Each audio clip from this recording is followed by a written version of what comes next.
अभी हम अमेठी से होकर के आए हैं, सिलेंडर वाले सांसद जी के क्षेत्र से। वहां जो जन सैलाब देखा, उससे वहां के सांसद सरेंडर हो गए। बीजेपी के लोग बड़े घबराए हुए हैं।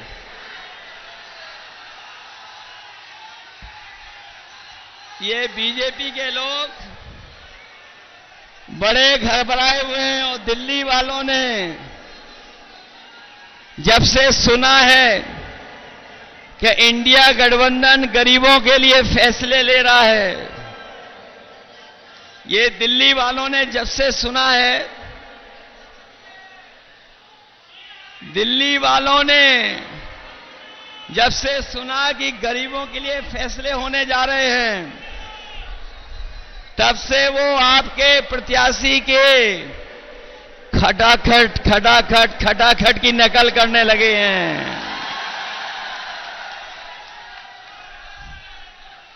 वो कह रहे हैं कि हम लोग विदेश चले जाएंगे, लेकिन हमारे देश की जनता जागरूक है। वो जानती है कि उन्होंने कुछ साल पहले ही अपने खासम खास लोगों को एक के बाद एक विदेश भेजने का काम किया था। बताओ, उनके जो मित्रगण थे या साथी थे, एक के बाद एक खटाखट विदेश भाग गए कि नहीं भाग गए?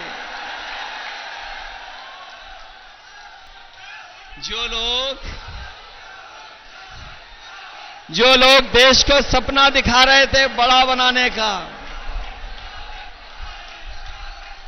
बताओ कर्जे में डुबा दिया देश को कि नहीं डुबा दिया?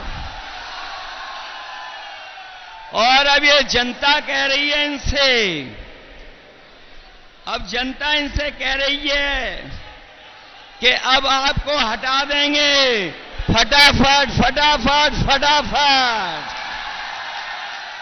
बताओ, इन्हें हटा दोगे कि नहीं हटा दोगे? और जो कहते थे कि ना खाएंगे ना खाने देंगे, याद है कि नहीं याद है? जो कहते थे कि ना खाएंगे ना खाने देंगे, बताओ वो सब डकार गए कि नहीं डकार गए? डकार गए और कह रहे हैं गटागट। बताओ, खाने के बाद, इलेक्टोरल बॉन्ड के बाद तो इन्होंने डकार भी नहीं ली। इसलिए ये चुनाव हमारे आपके भविष्य का तो है ही है। ये हमारे आपके भविष्य का चुनाव तो है ही है। इसके साथ साथ ये हमारे आने वाली पीढ़ी के भविष्य का भी चुनाव है। ये लोग बीजेपी वालों ने हमें आपको वैक्सीन लगवा करके, बताओ हमारी आपकी जान के पीछे पड़ गए कि नहीं पड़ गए? और अभी ये 400 पार का नारा देने के बाद बताओ संविधान को खत्म करना चाहते हैं कि नहीं? बताओ, संविधान बचाओगे कि नहीं बचाओगे?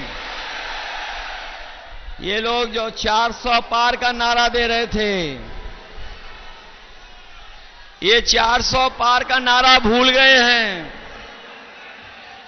और आप देख लेना, जैसे जनता का गुस्सा बढ़ता जा रहा है, हर चरण में जनता का गुस्सा इनके खिलाफ बढ़ता चला जा रहा है।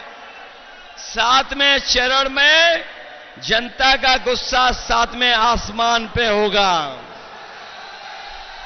इन्होंने किसान, नौजवान, व्यापारी और संविधान हर एक वर्ग को धोखा दिया। यही देश के प्रधान सांसद आए थे और कह रहे थे हम छुट्टा जानवर की समस्या का समाधान कर देंगे। हमारे किसानों को खेतों पे तार लगवाने पड़ गए, आए दिन किसी की जान जा रही है, कोई सुरक्षित नहीं बचा है। और अब तो ये जो 400 पार का नारा देने वालों को जनता कह रही है, और देश की 140 करोड़ की जनता कह रही है कि इस बार इनको 140 सीटों के लिए भी तरसा देंगे, क्योंकि इन्होंने आरक्षण भी हमारा छीनने का काम किया है। ये हमारे 69,000 वाले शिक्षक भर्ती, ये जानते होंगे, शिक्षा मित्र वाले जानते होंगे, या जिन्होंने तमाम नौकरियां की परीक्षा लिखी वो जानते होंगे कि इस सरकार में सब उल्टा पुल्टा हो रहा है। न केवल नौकरी छीनी जा रही है, नौकरी ना दें जिससे हम आरक्षण नहीं देना चाहते हैं, वहीं 69,000 वाले हर जगह पर बैठे रहे, सालों साल आंदोलन किया, लेकिन उसके बाद भी उन्हें न्याय नहीं मिला। हम अपने किसान, नौजवान और आम लोग कह के जा रहे हैं, ये इंडिया गठबंधन और समाजवादी लोग आने वाले समय में 4 जून के बाद जब बदलाव होगा तो आपकी हर समस्या का समाधान हम लोग करने का काम करेंगे। इसलिए आप सबसे मैं अपील करने आया हूं, आप सबसे मैं अपील करने आया हूं, ये चुनाव रायबरेली का पूरा देश देख रहा है, पूरे देश की निगाहें लगी हुई हैं, और विशेष हम अपने समाजवादी साथियों से कहेंगे जो यहां पर हैं सभा में, और जो हमारे मंच पे भी साथी बैठे हैं, कि सब लोग मिलकर के कांग्रेस पार्टी के प्रत्याशी राहुल गांधी जी को ऐतिहासिक वोटों से जिता देना। और जब देश की बड़ी जीतों की गिनती हो, जब देश के बड़ी जीतों की गिनती हो, तो उस गिनती में भी समाजवादियों और रायबरेली को शामिल कर देना। बताओ कितने वोट से जिताने जा रहे हो? उसके लिए घबराओगे तो नहीं आप लोग? सुना है बीजेपी का जो प्रत्याशी है वो भू माफिया है।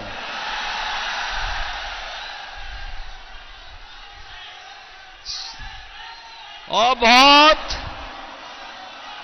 बताओ बहुत धोखेबाज है कि नहीं है? अब मैं अपने कांग्रेस पार्टी के कार्यकर्ताओं से पूछूंगा, बताओ आपको धोखा दिया कि नहीं दिया? समाजवादियों आपको धोखा दिया? ये जो समय समय पर बुलडोजर लेकर के चलते थे, बताओ अपने वोट का बुलडोजर चलवाओगे कि नहीं चलाओगे? और अगर आपको बूथ पे रोके तो रुक तो नहीं जाओगे? ये रायबरेली वाले हैं, बूथ का रास्ता ढूंढ लोगे कि नहीं ढूंढ लोगे? ऐसा तो नहीं कि अगर आपको रोके तो आप रुक जाओ। इनको अपना बूथ तो नहीं लूटने दोगे? इसलिए हराओ ऐसे भूमाफिया को और धोखेबाज को। बताओ धोखा दिया कि नहीं दिया? सुनने में आया है कि हमारा दूसरा धोखेबाज भी यूं ही चला गया है।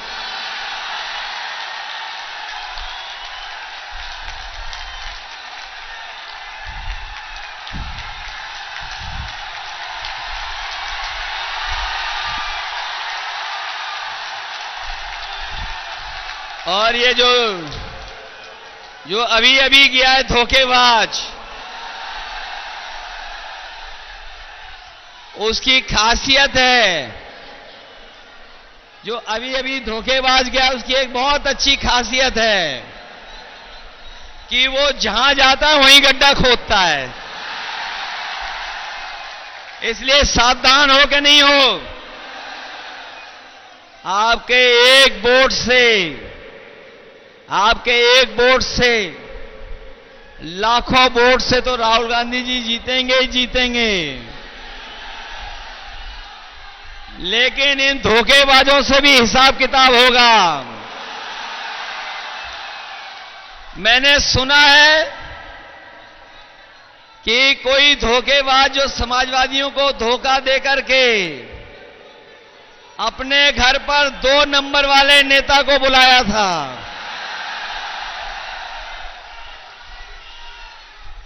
कौन से नंबर वाले नेता को? अरे भाई, मैं नहीं बोल सकता 2 नंबरी नेता।